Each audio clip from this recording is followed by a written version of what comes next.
Assalamualaikum. Hai, kembali lagi dengan saya Sarah, dan kalau udah ketemu Kak Sarah kita akan belajar fisika, betul. Udah siap? Harus siap. Ayo belajar. Nah, seperti biasa tiap 2 minggu sekali kita akan bahas kelas kampus fisika, alias kita akan bahas soal-soal yang berhubungan dengan misalnya ujian untuk masuk ke kuliah, dia baik itu SBMPTN, baik itu soal UMPTN, bukan UMPTN mah zaman dulu ya, UTBK, pokoknya atau soal mandiri, soal simak, itu kita akan bahas di kelas kampus tiap 2 minggu sekali. Nah, bahasan kali ini kita masih lanjut nih sobat belajar dari yang minggu kemarin. Minggu kemarin kita bahas soal SBMPTN 2018 kode 460. Tapi kemarin kita bahas yang soal nomor 21. Sekarang kita lanjut, kita akan ngerjain soal nomor 22 dan 23. Oke, lanjut aja ya, langsung ya kita. Soal nomor 22, kita baca dulu soalnya nih. Suatu bejana kokoh yang berisi gas ideal dikocok berulang-ulang. Manakah pernyataan yang benar tentang gas tersebut setelah dikocok? A. Temperatur gas bertambah meskipun energi dalamnya tetap. B. Temperatur gas bertambah tanpa gas melakukan usaha. C. Energi dalam gas berkurang karena sebagian berubah menjadi kalor. D. Gas melakukan usaha sebesar penambahan energi di dalamnya. Atau E. Temperatur gas bertambah sebanding dengan pertambahan kelajuan molekul gas. Manakah yang benar tentang keadaan si gas tersebut setelah dikocok? Oke, sekarang kita langsung kerjain aja. Ini memang kalau soal kayak gini, soal analisa agak makan waktu ya, tapi kita harus jadi cek kebenarannya satu-satu nih. Option A benar nggak, option B benar nggak, C benar nggak, D benar nggak, E benar nggak gitu. Ntar kita cek satu-satu ya. Oke, lanjut. Yang pertama kita tulis dulu ya, option A. Option A. Tadi yang option A bunyinya adalah temperaturnya bertambah. Temperaturnya bertambah, tapi dia energi dalamnya tetap, gitu ya? Option A. Kelihatan nggak? Terlalu naik ya? Coba. Oke, option A. Nomor 22. Nomor 22, option A. Si temperaturnya dia bertambah, tapi delta U-nya atau energi dalamnya dia tetap. Benarkah pernyataan yang ini? Kita lihat ya. Jadi kalau kita ngomongin TKG, teori kinetik gas, kita kan tahu kan delta U atau energi dalam itu rumusnya 3/2 N R delta T atau NKT. Tapi kita bisa pakai yang NRT, bisa NKT ya. Nah, coba lihat di sini. Temperatur dan U atau energi dalam nih, mereka tuh sebanding. Energi dalam itu sebanding dengan temperatur. Artinya apa? Artinya kalau temperaturnya naik, maka delta U-nya juga naik. Energi dalamnya naik. Kalau temperaturnya berkurang, energi dalamnya akan berkurang. Jadi pernyataan yang A, kita bisa bilang opsi A. Opsi A itu jadinya salah. Karena di sini kan opsinya kalau temperaturnya naik, energi dalamnya tetap, nggak bisa gitu. Kalau dia temperatur naik, delta U naik. Kalau temperatur turun, delta U juga turun gitu ya, karena dia sebanding. Oke, lanjut. Kalau gitu kita lihat yang opsi B-nya ya. Ini masih nomor 22. Tapi kali ini kita bahas yang opsi B. Apa sih yang opsi B itu tadi? Kita cek dulu ya. Opsi B itu dia bunyinya temperatur gas bertambah tanpa gas melakukan usaha. Kita tulis temperatur gas bertambah tanpa gas melakukan usaha. Jadi kita tahu T-nya bertambah, tapi usahanya 0. Gas tidak melakukan usaha. Bener apa enggak? Nah, oke. Jadi kalau ini kan tadi kita tahu nih, dia kan di dalam bejana, ya kan? Di dalam bejana yang vakum lah ya. Bisa dibilang kita tahu kalau Q atau kalor itu adalah W ditambahkan delta U. Kalor adalah usaha ditambahkan dengan energi dalam, ya kan? Nah, dengan catatan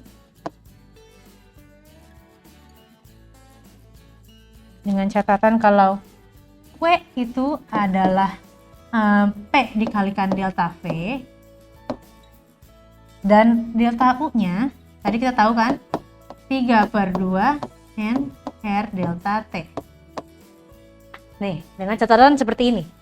Nah, coba kalau tadi kamu baca soalnya, kamu ingat-ingat, itu dikatakan kalau bejananya kokoh. Dia bejananya kokoh nih. Artinya apa kalau bejana kokoh? Artinya si V-nya, delta V-nya itu nggak ada. Delta V-nya itu bernilai 0 karena dia kokoh, nggak bisa berubah volumenya. Sehingga bisa kita simpulkan kalau dia 0, delta V-nya kan berarti P dikali delta V. Delta V 0, jadi P dikali 0. Jadi W-nya sama dengan 0. Jadi kita bisa simpulkan di sini kalau di sini nih, wah ribet, W sama dengan 0, ya kan? Nah, sekarang jadi kita lihat lagi. Kita masukin lagi ke rumus yang ini nih. Si Q ini kita pindahin ya. Q sama dengan W tambah delta U. Nih. Tadi kita tahu kalau si delta U-nya, W-nya kan 0. Ya kan? Karena si V-nya sama dengan 0. Jadi tulis kalau Q sama dengan 0 ditambahin delta U. Gitu kan? Iya benar. Udah nih, berarti udah sampai sini nih. Berarti kita bisa dapat kalau si Q-nya itu dia sama dengan delta U. Artinya apa? Ini kan dia, berarti kalau volume tetap itu kan isokorik. Berarti pada isokorik, semua kalor yang diterima oleh sistem itu akan berubah menjadi energi dalam. Semuanya ya. Nggak ada yang berubah jadi usaha. Nah, ini kita dapat yang satu ini ya. Nah, berikutnya kita harus tahu nih. Yang ini nih. Kita tahu kan kalau delta U sama dengan 3/2 NR delta T. Ya kan? Berarti ini kita bisa ubah nih. Q sama dengan, karena dia delta U jadi 3/2 N R delta T. Kelihatan nggak tulisannya dia? Kelihatan ya? Masih kelihatan. Nah, udah sampai kayak begini berarti coba kita lihat. P-nya naik. W-nya 0. Kalau kayak gitu sebenarnya regardless si T-nya ini apakah dia mau naik, apakah dia mau turun, nih si delta T-nya, si suhunya nggak ngaruh. Kenapa? Karena pada isokorik usahanya itu 0. Paham ya? Jadi bener nggak pernyataan kalau temperatur naik usahanya 0. Jadi dia bisa temperatur pada sistem akan bertambah tanpa melakukan usaha sama sekali. Bener. Karena kalor yang masuk langsung berubah jadi ini. Kalor yang masuk langsung berubah jadi delta U. Nggak ada yang berubah jadi usaha. Usahanya 0. Berarti kita udah dapetin nih jawabannya sebetulnya. Kalau opsi B itu benar.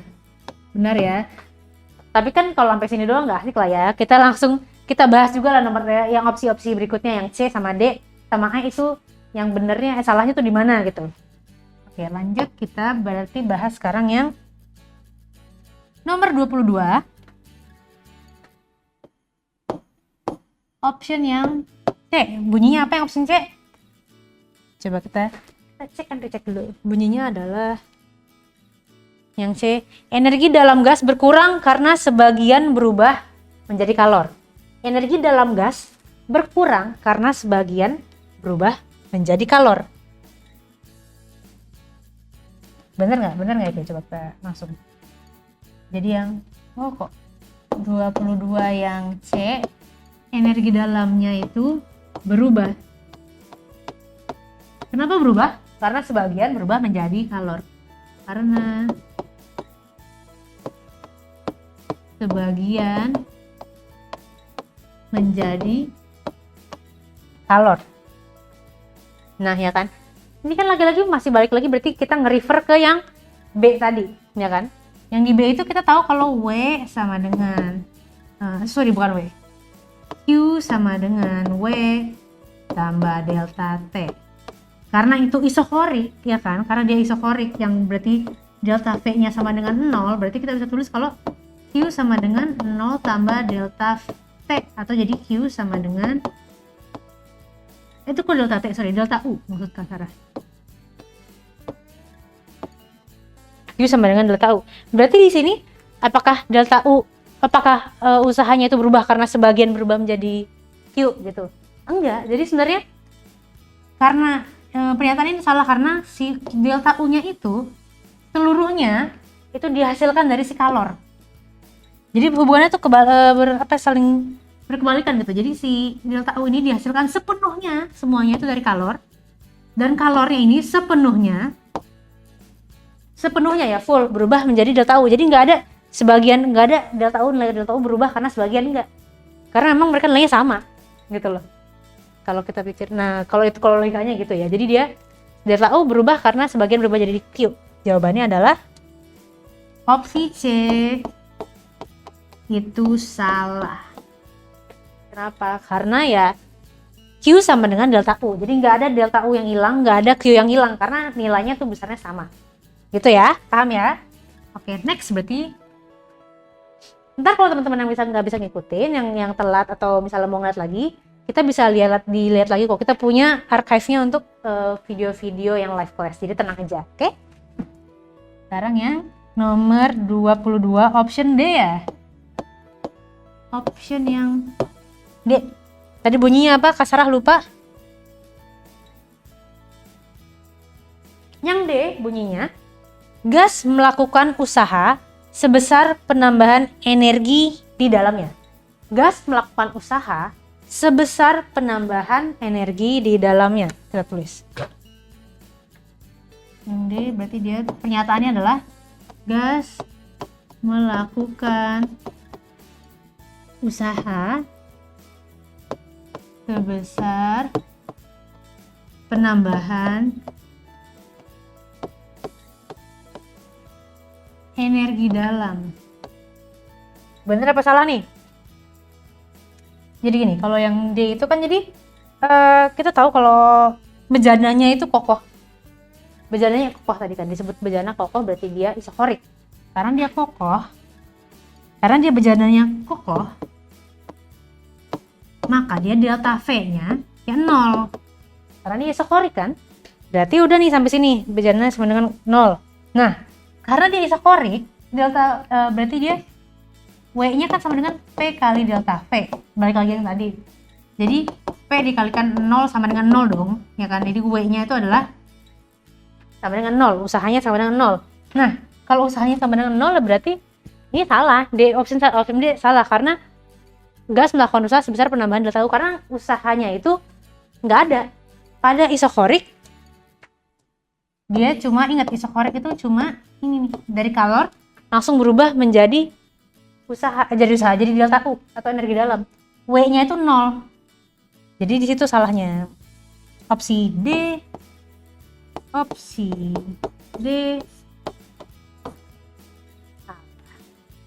Paham ya sampai sini?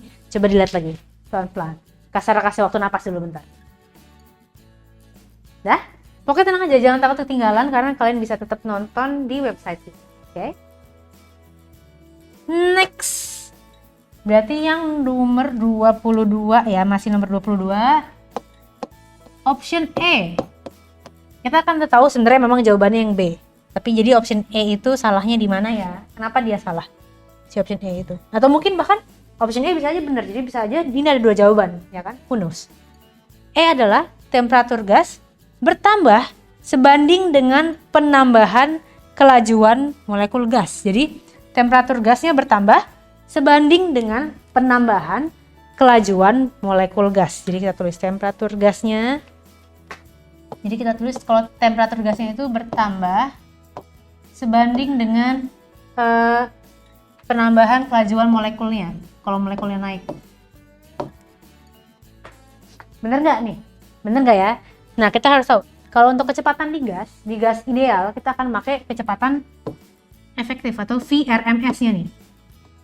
VRMS itu dirumuskan dengan VRMS sama dengan akar 3R dikalikan T per MR. Massa relatif. Nah, kita bisa lihat nih, kalau V itu berbanding terbalik dengan Sebanding, bukan benar terbalik, sebanding dengan akar T. Berarti sebenarnya bisa juga kita tulis kalau V kuadrat itu sebanding dengan T. Jadi pernyataan ini kurang tepat. Kenapa? Karena kalau temperaturnya naik, itu akan sebanding dengan kuadrat kecepatan. Dengan pertambahan kuadrat kecepatan. Bukan dengan kecepatan. Ini kan kalau pernyataan awalnya tadi, temperatur bertambah itu akan sebanding dengan pertambahan kelajuannya. Sebenarnya, yang benar tuh ini nih. Jadi temperaturnya itu akan bertambah, temperaturnya itu dia akan naik sesuai dengan kuadrat kecepatannya. Ini kuadrat kecepatannya. Maka dari itu, opsi E salah.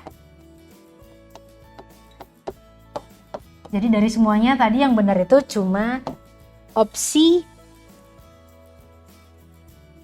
B. Mana kita balik lagi ke sini. Ya, yang benar itu yang opsi B. Kalau temperatur gas itu akan bertambah tanpa gas melakukan usaha karena dia isokorik. Jadi Q sama dengan W tambah delta U. Nih kita recap ya buat yang lupa. Kenapa jawabannya B? Karena Q sama dengan W tambah delta U, tapi berhubung si W-nya ini adalah P dikalikan V dan dia berjalannya kokoh, berarti delta V-nya sama dengan 0, berarti kita bisa simpulkan kalau W-nya itu 0. W-nya sama dengan 0. Makanya temperatur gas bertambah tanpa gas melakukan usaha, karena memang nggak ada usaha yang terjadi di isokorik. Paham ya sampai sini ya? Udah paham? Oke, kita napas dulu nih. Ini baru soal yang nomor 22. Kita akan bahas soal yang nomor 23 berikutnya. Tarik napas dulu, santai dulu, tenang lo. Nah, ini nih. Kita baca ya. Kita baca soalnya ya. 2 balok kayu kecil A dan B, jadi ada 2 balok A dan B, terapung di permukaan danau. Jarak keduanya adalah 150 cm. Jarak keduanya. Ketika gelombang sinusoidal, ini kurang L, gelombang sinusoidal menjalar pada permukaan air, teramati bahwa pada saat T sama dengan 0 detik, balok A berada di puncak. Dipisahkan satu puncak gelombang dengan si balok B. Dan balok B ada di lembah. Keduanya dipisahkan satu puncak gelombang. Pada saat T sama dengan 1 detik, balok A berada di titik setimbang pertama kali dan sedang bergerak turun. Manakah pernyataan yang benar tentang gelombang pada permukaan air tersebut? Panjang soalnya ya. Jadi di sini kita tahu kalau A, pilihan A adalah gelombang air itu memiliki panjang 200 cm. Terus pada saat yang B, pada saat T sama dengan 1 second, balok B berada di titik setimbang dan sedang bergerak turun. Opsi yang C, frekuensi gelombang adalah 0,25 Hz. Opsi yang D, amplitudo gelombang adalah 75 cm. Dan opsi yang E, balok A akan kembali berada di puncak pada saat T sama dengan 4,5 detik. Kelihatan ya? Masih kelihatan ya tulisannya ya? Oke, ini soalnya agak panjang. Kita coba silahkan dibaca dulu, dicermati dulu soalnya. Jadi di sini ada dua benda A, benda B, mengambang. Satu itu ada di puncak benda A, satu benda B itu ada di lembah.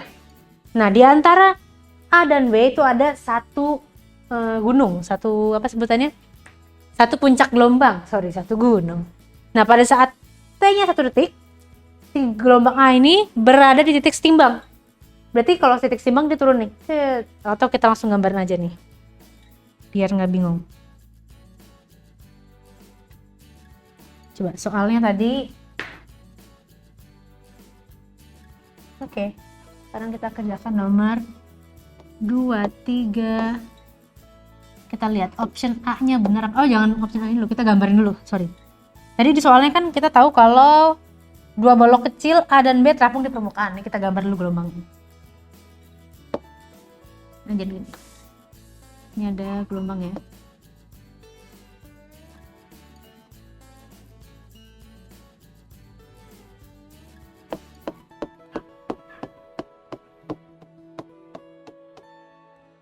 Ya kan?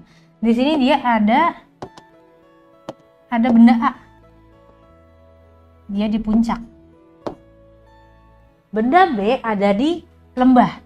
Tapi di antara benda A dan benda B ada satu puncak gelombang. Jadi di sini nih, ada satu puncak gelombang, set, baru ada benda B. Benda B ada di sini.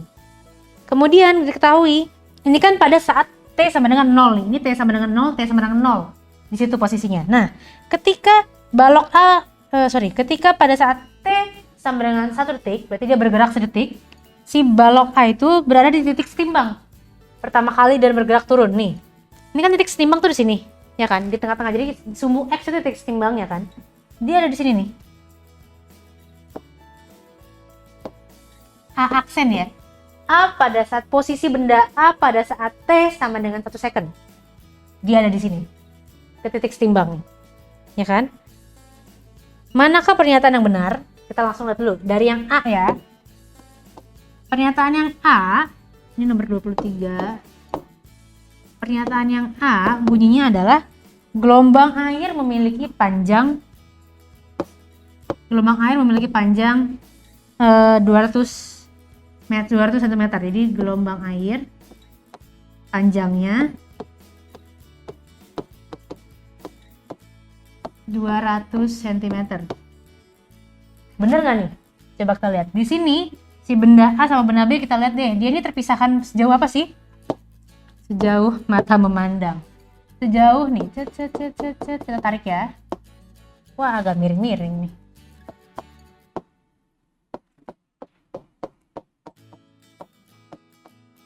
Nih.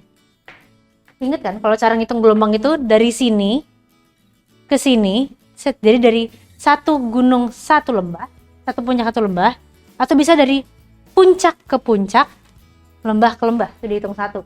Berarti ini satu gelombang, yang ini setengah. Jadi dia ini sebenarnya ada 3/2 lambda. Nah, kita coba buktikan ya. Kita tahu kalau dia ini 3/2 lambda nih. Ini jadi gitu. 3/2 lambda dan jaraknya antara A dan B itu adalah diketahui 150 cm. Berarti kita bisa tulis nih 3/2 lambda.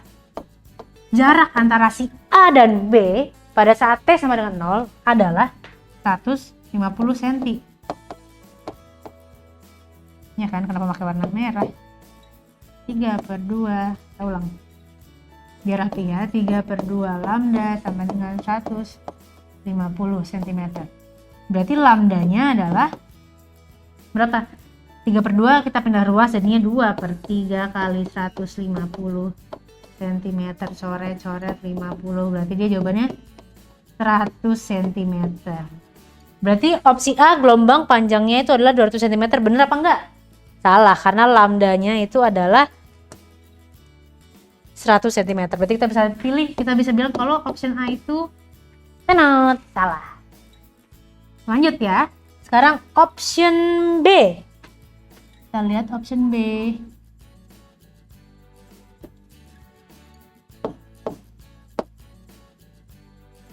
Kita lihat ya. Tadi pernyataan di option B apa? Pada saat T sama dengan 1 second. Saat T sama dengan 1 second. Balok B berada di titik setimbang dan sedang bergerak turun. Balok B di titik setimbang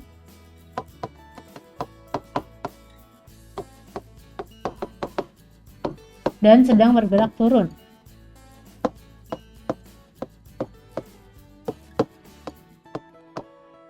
Sedang turun. Kita lihat di sini. Apakah benar pernyataannya? Apakah balok B itu? Enggak dong. Kenapa? Karena kita asumsikan nih ya. Kita asumsikan tadi kan kita tahu kalau si A-nya itu bergerak ke sini.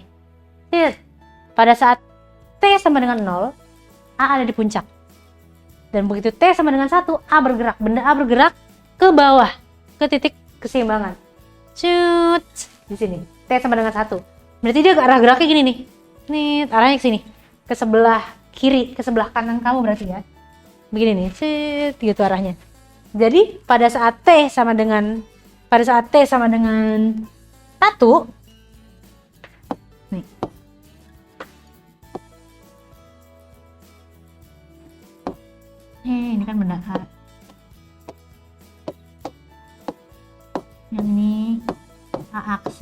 Yang ini tadi B.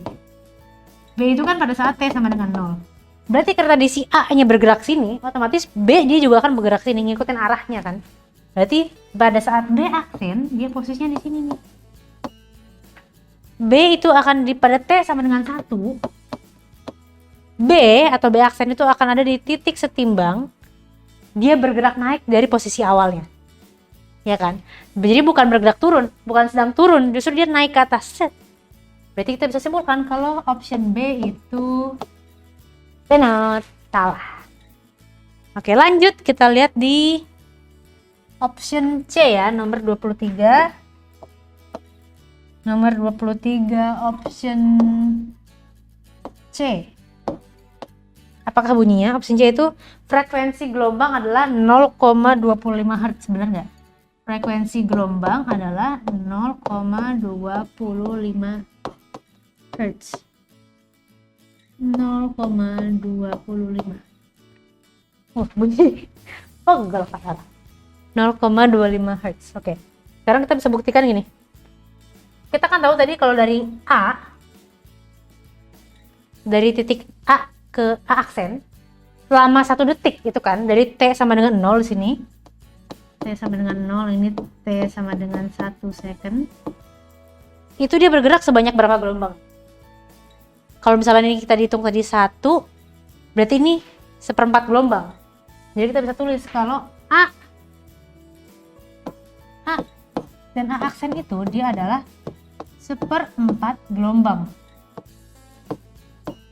atau 1/4 lambda dengan T sama dengan 1 second. Jadi dalam waktu 1 second si benda A itu bergerak 1/4 lambda, 1/4 gelombang. Berarti kita dapat sini kalau N gelombangnya itu adalah 1/4. N nya 1/4 jumlah gelombangnya, dan T nya adalah ya 1 second, ya kan? Berarti kita bisa dapetin nih, berarti frekuensinya adalah N per T, 1/4 dibagi 1 sama dengan 1/4.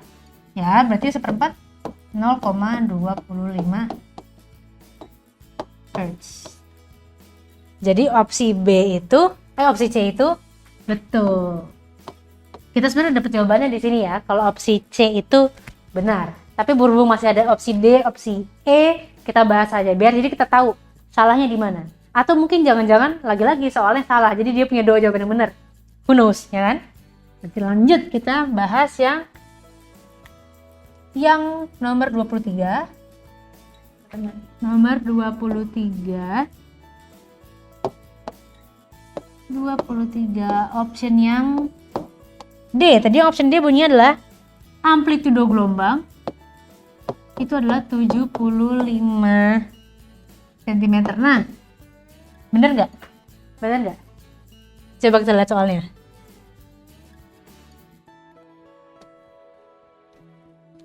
Dua bolok kecil A dan B terapung di permukaan danau. Jarak keduanya 150 cm. Ketika gelombang sinusoidal menjalar, teramati bahwa T sama dengan 0 detik, A ada di puncak dan B ada di lembah. Keduanya dipisahkan oleh satu puncak gelombang. Pada saat T 1 detik, balok A bergerak turun ke bawah ke titik simbangan. Manakah pernyataan yang benar? Nah, dari soal ini kita tahu kalau sebenarnya A itu nggak disebutin. A-nya nggak disebutin dia. Berapa nilai A-nya? Nggak ada. Kita nggak dikasih tahu nilai A dan kita nggak dikasih tahu data untuk menghitung si A-nya. Jadi kita bisa simpulkan kalau besar A tidak di soal tidak menentukan besar amplitudo. Kita bisa jawab kayak gitu jawabannya. Sehingga otomatis ya udah jawaban D salah. Karena nggak ada jawabannya, ya kan? Masih muat nih kayaknya. Berarti tinggal satu jawaban yang terakhir. Benar apa salah ya? Yang E. Yang E pertanyaannya adalah, coba kita lihat dulu pertanyaan yang E. Tadi balok A, kita tulis saja balok A itu akan kembali berada di puncak saat T sama dengan 4,5 detik. Dia akan balik ke puncak saat T sama dengan 4,5 second. Bener apa enggak? Coba kita lihat lagi gambarnya. Yang ini jadi yang lebih jelas. Balok A tadi pada T sama dengan 1 pindah ke bawah. Ya kan? Balok B terus habis itu berarti kita bisa simpulkan kalau dalam untuk 1/4 gelombang 1 detik itu dia cuma geraknya 1/4 gelombang doang. Untuk 1 detik ya. Berarti kalau 4,5 detik itu berapa banyak yang dihasilkan? Berapa banyak gelombang? Berarti di sini kita bisa tulis nih, baloknya itu akan balik nggak sih ke puncak? Jadi tadi kan dia turun dari titik awal T sama dengan 0 di atas. T sama dengan 1 dia turun ke titik simbangan di tengah-tengah nih, sumbu X. Terus habis itu ditanya, ini kan baru T sama dengan 1 kan?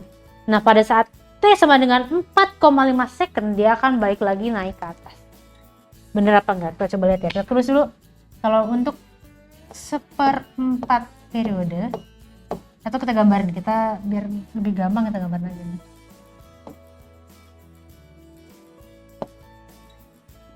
Gini kan, kelihatan kan masih? Kelihatan ya? Di sini kita anggap balok B tadi di sini. Di sini dong. Bukan balok B, sorry, balok A.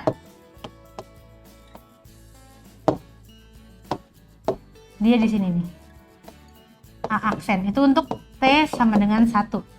Ya kan? Sekarang untuk dia balik ke puncak lagi dia ada di sini. Puncak lagi, puncak terdekat dari sini kan yang ini kan. Kita hitung ada berapa gelombang di situ. Ini ada setengah gelombang. Ini ada berapa?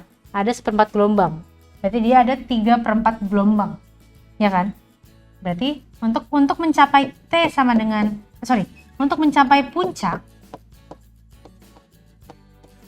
dia itu harus melewati 3/4 gelombang panjangnya dari titik awal si A aksen, ya kan? Nah ini kita kali aja kalau kayak gitu. Dari 3/4 ini dia ada berapa banyak 1/4-nya sih? 1, 2, 3. Dia sebenarnya jadi dia coba membutuhkan waktu berapa tadi jawabannya ini?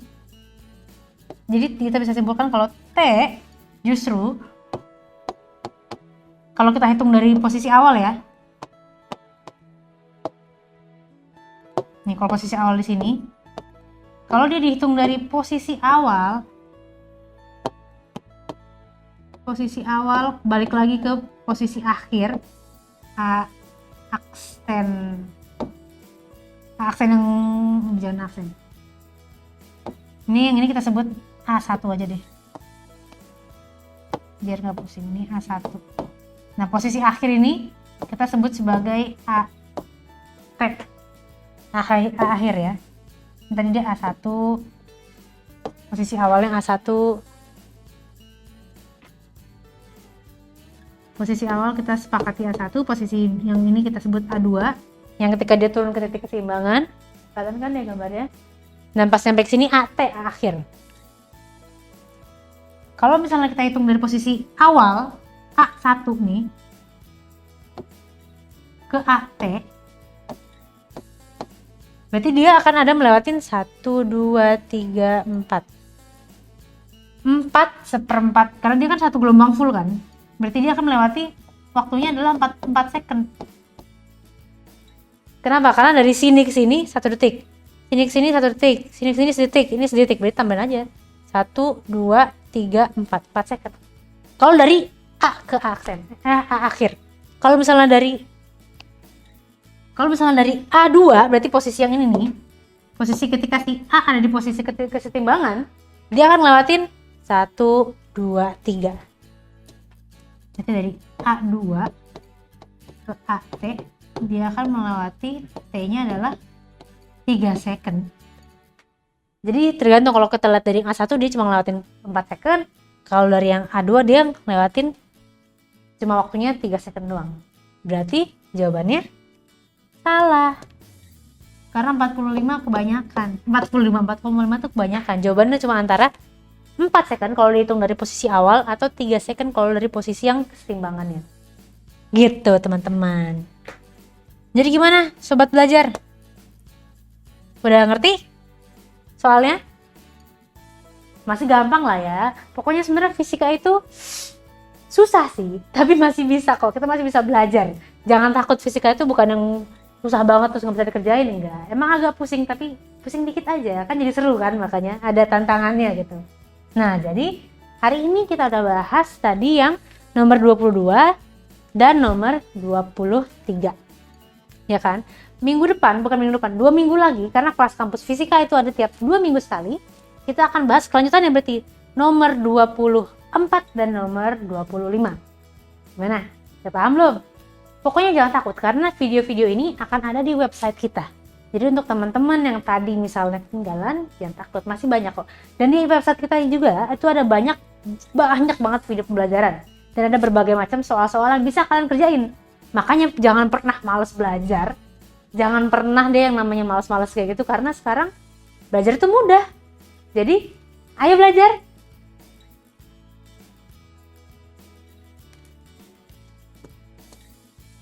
Oke, terima kasih sudah menonton.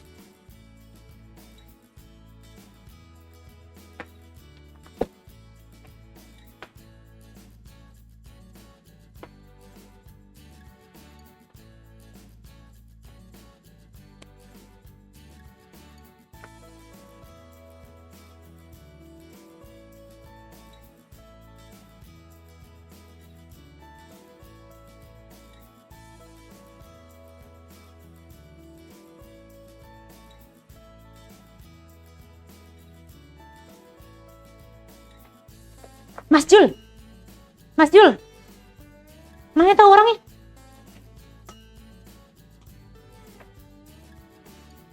Di kesempatan waktu lainnya kita akan membahasnya.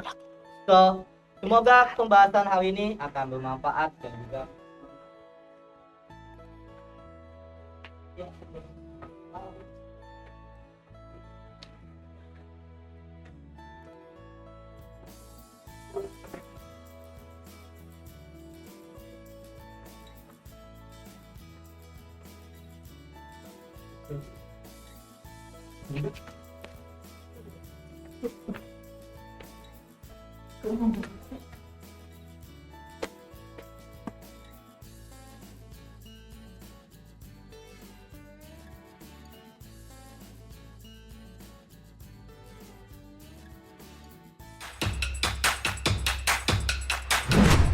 Jangan lupa belajar, karena sekarang belajar itu mudah.